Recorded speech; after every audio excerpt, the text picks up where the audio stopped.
what is Q grading all about? Anyway, I just want to like briefly talk about this. This is the cupping table in Colombia at La Palma y El Tucán, and that are just kind of, you know, blowing minds all over the world. But this is a 5-cup session with a rinse cup on top, and this is international standard for cupping protocol, right? And this is what the Q process quality, you know, Coffee Quality Institute really has, you know, pushed and developed and has you know, spread across the globe to have better communication regardless of language. You have the language of coffee, and it's breaking down the barriers, and we're all calibrated. If you're evaluating coffees, and say people are in all 3 of those locations, the goal for the Coffee Quality Institute would be that all of those people grading those coffees would agree that they would be able to quantify and verbalize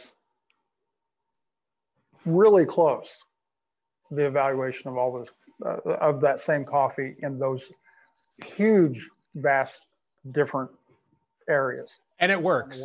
It honestly works. So traveling abroad, going to, you know, Colombia, Peru, Burundi, Nicaragua, El Salvador, Cup of Excellence, all over the place. We every one of them, everybody's, you know, utilizing these skills that we've learned through that process. On the left, you see a Cup of Excellence. I think that was a Nicaraguan. On the right, I'm in Ecuador, cupping some coffees at a exporting station outside of Lojas. I don't communicate so well with language, but on the cupping table, you agree. Yeah, numbers are easy. You're just like, yeah, it tastes like that. So here we are. This is in Peru. And the lady in the middle is a Q grader, and then I'm on the right, and we were like Q grading, and we were calibrated. I was like, thank you, CQI, for calibrating us across the globe, because, you know, I remember prior to this, that wasn't possible.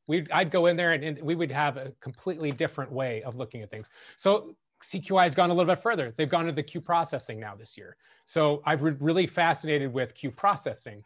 This is going above and beyond the cupping table and getting out into the field and looking at post-harvest processing, harvesting selection, looking at like soil quality, and every little aspect of the technology that goes into, you know, creating a cup of coffee that will be of higher quality. And then how do you then, and then we're applying the Q grading stuff. And today we have Mildred, who has gone through this Q processing program. So I wanted to ask her about it. There's a lot of things that have been learned through the processing of coffee in the last 20 years.